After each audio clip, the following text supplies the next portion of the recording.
This video includes analysis and informed speculation. Some details are not officially verified.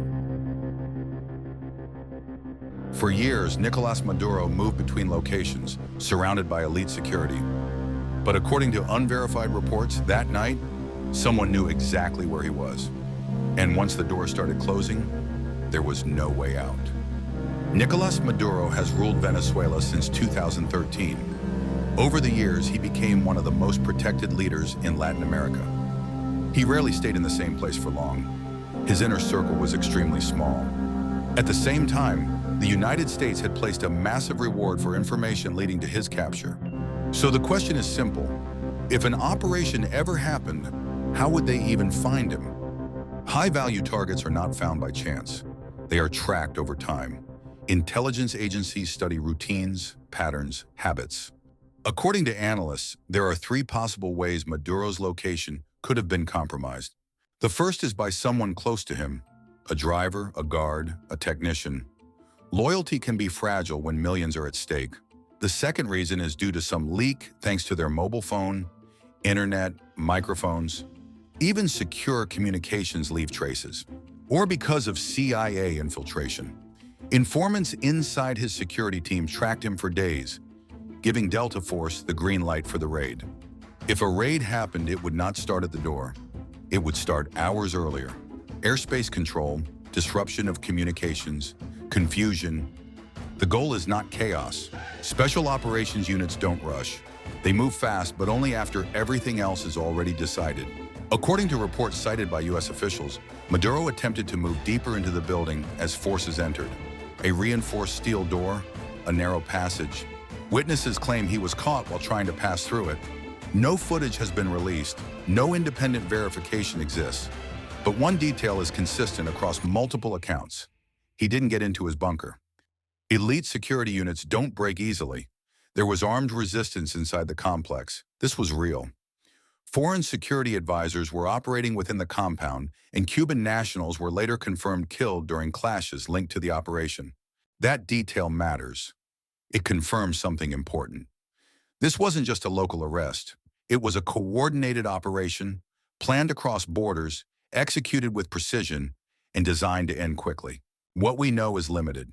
Maduro has been indicted by U.S. authorities on drug trafficking and related charges, and a reward for information leading to his capture was offered.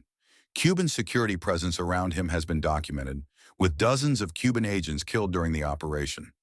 What we don't know is more important: the exact location he was before the assault, who provided the key intelligence that led to it, or whether any internal betrayal occurred. No official confirmation has been released. No verified images. No confirmed footage. After the extraction, Maduro was escorted to a waiting helicopter. The operation in Caracas was precise, carefully planned, executed with speed. The helicopter lifted off, carrying him and his wife, Celia Flores, away from the compound.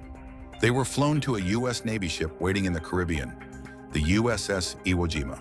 A photo later circulated showing Maduro restrained aboard the ship. Not in the helicopter, not on an island, aboard the Iwo Jima. From there, he was transferred toward the United States, possibly stopping briefly at Guantanamo Bay, and then flown to New York. Once in New York, he was escorted to a federal facility, eventually arriving at the Metropolitan Detention Center in Brooklyn. Every move was calculated, every step secured. This was a high-stakes operation, international, coordinated and successful. And what about now?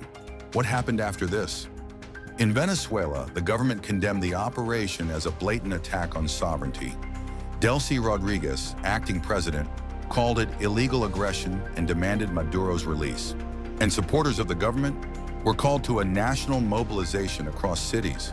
President Trump said the U.S. will lead Venezuela toward a safe transition and secure its resources. He also announced plans to use Venezuelan oil reserves for economic stability and reconstruction. Around the world, reactions were mixed. Analysts debated the legality. In Miami, Buenos Aires, and Madrid, expatriates took to the streets celebrating Maduro's capture. While in other cities, critics called the operation a dangerous precedent and condemned foreign intervention. In Caracas, the aftermath of the U.S. strikes has been chaotic, Reports say at least 100 people were killed, including civilians caught in the crossfire, but exact numbers are still unclear, and independent verification is ongoing.